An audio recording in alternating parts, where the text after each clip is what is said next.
Hi, folks, and welcome back to Crown Cattle Company. It's been a few weeks since we've had a live stream, and since I've had several questions and comments wondering how my calves got along at the auction here almost 4 weeks ago now, I thought a live stream would be the best way to address some of those questions and comments. First of all, we'll talk about the calf weights. If I was disappointed in anything, it was the weights of the calves this year. Now, if you've been watching my channel for any length of time, you know that my genetics pretty much stay the same from year in, year out. My cow herd is primarily red Angus cows. I use Beefmaster bulls on them. I start calving the same time each year. I usually sell about the same time each year. So my weights usually are pretty similar. And I was disappointed this year in that the average weight of the calves was about 50 pounds less per head than they normally are. Now, they're never exactly the same. You have different environmental conditions and things like that. Maybe I started calving a week later or sold a week earlier, something like that. They might vary 10, 15 pounds, but 50 pounds is quite a bit. And I started visiting with some of my neighbors and fellow cattlemen to see if they were experiencing the same thing. And surprisingly, several of them had experienced lighter weights this year. And after looking at everything and taking as many things into consideration as we could, we almost came to a consensus agreement that it was probably the extremely wet spring and early summer that we experienced this year. Now, that was a good thing in terms of producing a lot of pasture, a lot of grazing. But as you know, when it's really rainy and the grass is growing fast, it's really sappy and may not have all the nutrients it would, or certainly from a dry matter content, as it would during a normal year.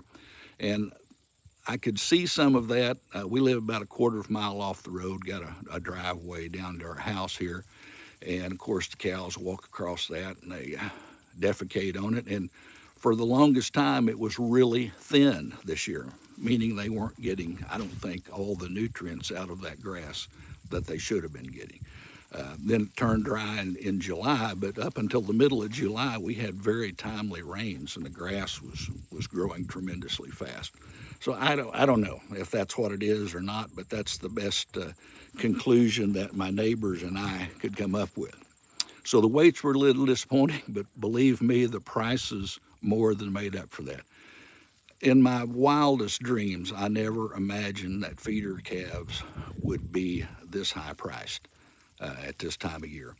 It's just amazing. I thought back to when I was a kid in high school in FFA. Beef cattle were my project, and that's how we made our living on the farm, was raising beef cattle. And I can remember vividly my dad just literally praying and hoping that we could get 25 cents a pound for our calves at the sale barn. If we could get a quarter a pound, Dad thought it would be a good year, and we could keep going that way. And to imagine some of these calves, some of my lighter weight steers there that I sold last month, brought over $5 a pound, which is just unreal. And I think that's tremendously high. It is a good price. But when I think about all the other things that we have to purchase as farmers and cattlemen, my dad in 1966, when we were selling those 25-cent a pound calves, he bought his first and only new pickup in 1966, a Chevy half-ton pickup. And after 2 or 3 weeks of negotiation with the salesman, he got that thing bought for $1,990 with 25-cent per pound calves. Well, now with $5 a pound calves, you'd have to find a new pickup comparable to his for $40,000. And that's kind of tough to do right now. So everything's relative. $5 a pound seems like a tremendously high price for beef cattle, but when you have to go out and buy $60, $70, $80,000 pickup trucks, it doesn't seem so terribly high. But we were tickled to get them. Another big question that people always have when I sell calves this time of year is why I don't wean my calves and send them through a vaccination program for 60 days before I sell them. And I have done it both ways. And I'm not going to sit here today and tell you that my way is the right way. If I know 100 cattlemen, I know two of them work their system the same way as each other, as myself, either. So as long as your way is making you money, I'd stick with it. But I will share with you the reasons why I do this, because I've done it both ways. When I sell them straight off the cow, just load them on the truck and go. They're not weaned. They're not. Now I do vaccinate them, in the spring for the regular vaccination protocol, but I don't give them anything right before the sale. If I were to wean them, I would have to take them off the cow, and for the first 10 days to 2 weeks, those calves actually go backwards weight-wise. And for those of you who've never raised cattle, that means if I take a 500-pound calf off the cow today, 10 days from now, after keeping it away from its mother and trying to get it trained to eat feed and things like that, it'll probably weigh 475 maybe. And it'll take me another 10 days to 2 weeks to put that 25 pounds back on them. So at the end of 20 days to a month, I've basically got the same weight calf that I had the day I took her off the cow, or him off the cow. And so that next 30 days is where I get all my gain at. And I'm buying expensive feed and feeding it to them. The pharmaceuticals, the vaccines that you have to give them to get them in these pre-vac programs are pretty expensive too. So you've got a lot of expense there in that 60 days. And I don't know, probably 20 years ago, when I had, no, it wasn't that long, somewhere along there, I had a college student working part-time for me. I was getting ready to sell calves, and I was just going to load them and take them. And he said, everything I'm learning in college says that you ought to wean them and put them through a pre-vac program, preconditioning program, and they'll make money. And I said, well, I think we had about 100 head to sell that day. And I said, well, let's just gate cut 50 of them. And by that, I mean randomly take 50 to the sale barn and keep 50 to wean. We're not putting them in any particular group. And so we did that. And those 50 that we kept on the farm, I fed them, I vaccinated them. We'd had to take care of them every day, provide them water, all that good stuff. And when the 60 days was up, I took those, and they did bring more money than the 50 that I'd sold 60 days prior. But by the time I took out all the expense for feed that I'd spent, all the expense for the vaccines, plus I had a few that get sick, so you got to medicate them, it was a break-even proposition. I didn't lose any money by keeping them. I didn't make any money by keeping them. I didn't count my labor as anything either. So in that year, I didn't lose one. None of them died. So that was a break-even point for me. The next year, cattle were a little cheaper, and usually when they're cheaper, it does pay to wean them and give them all this preconditioning stuff. So I kept I think I had 110 head that year, excuse me. And so we weaned them, gave them their shots, fed them for 60 days. Everything went great for about 5 weeks. And then the weather took a drastic change. It started raining, got really cold, and I had calves getting sick. I was spending several $100s each week on medications for them. Plus, I ended up losing, I think, 5 head that year, which is, 5% death loss is pretty good, but 2% would be pretty average. And so that killed all of my incentive for weaning them that year. And so at that point, I thought, man, I'm just going to load them and sell them from now on. And that's all I've done for the past 10 years. There's only been 1 or 2 years where it probably would have paid me to go ahead and wean them off. So that's why I do it like this. I had several years ago, when I was a young man, I had an old cattleman that I really respected. And he made a statement that has really stayed with me all these years. And he said, Jerry, when the day that you take a calf away from its mama is the best that calf is ever going to look in its life. And if you think about it, it is.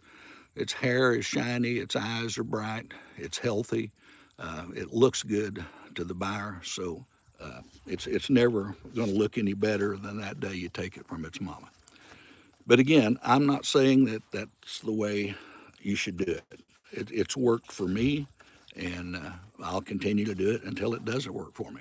And another thing, when I was weaning them,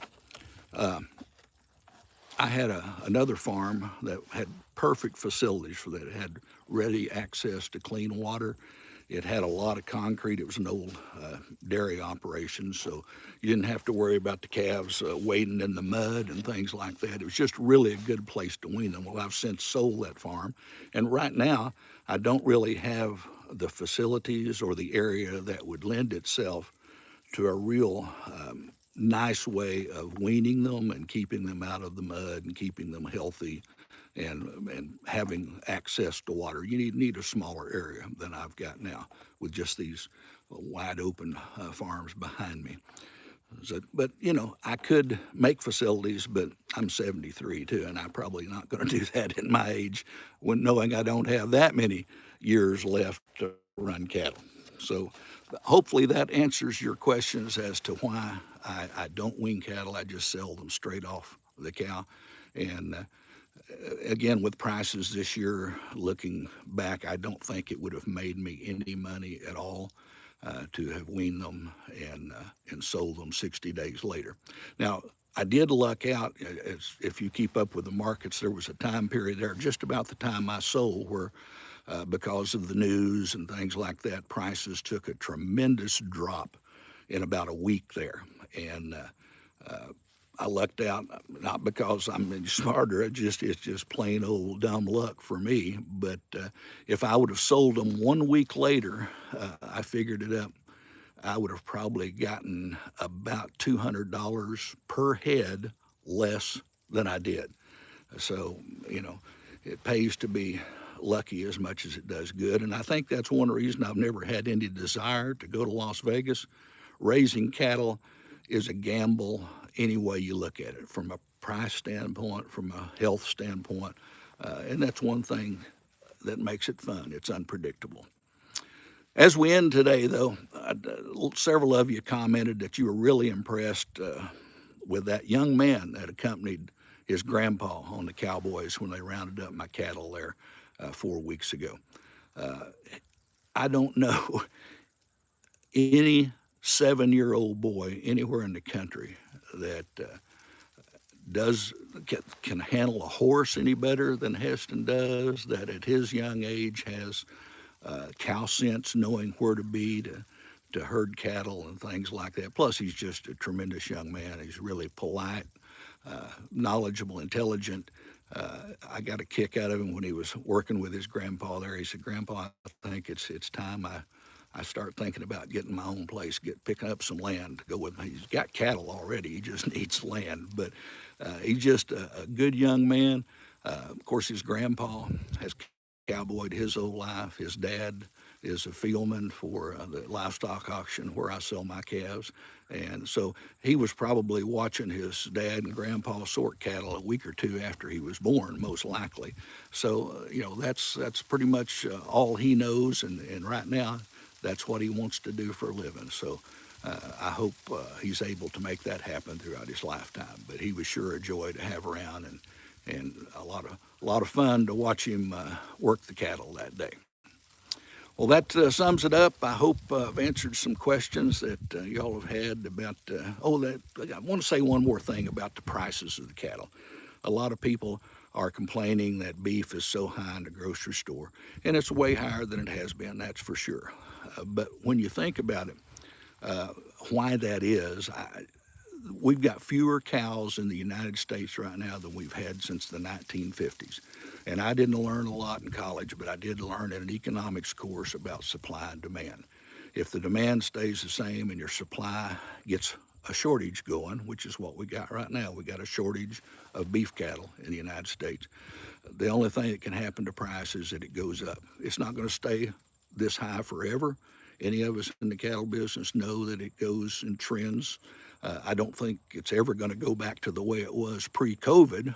At least I hope it doesn't. Otherwise, we won't be able to survive and buy the feed that it takes to raise these cattle and all the things that we have to buy and purchase on the open market like everybody else. So if you're struggling to buy beef at the grocery store, it'll come down one of these days, but I don't think you can find a better, safer food supply anywhere in the world. So keep eating beef. Until next time, thanks for tuning in today.